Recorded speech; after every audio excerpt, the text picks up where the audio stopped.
Today we are going to be building a drop from my backyard mountain bike trail. The drop is 6 feet long and 23 inches wide. My dad is helping me cut 2 6-foot long 2x4s and 4 16-inch long 2x4s from the frame of the drop. Then I'm screwing 6-foot long 2x4s to the 16-inch 2x4s with outdoor screws. To secure the decking planks to the 2x4s, I'm using galvanized nails. And one thing to note is to make sure your planks aren't overhanging the frame. If they are, the plank might snap in half.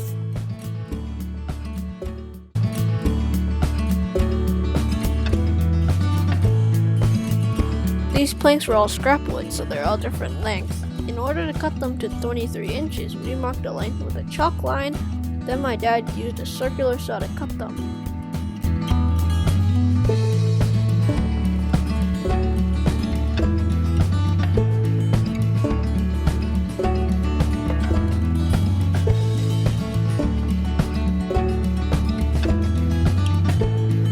Now I can start working the foundation.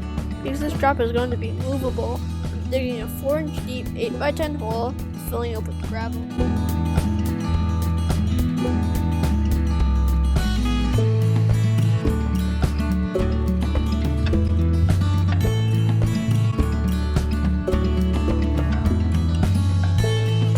And a center block for the foundation.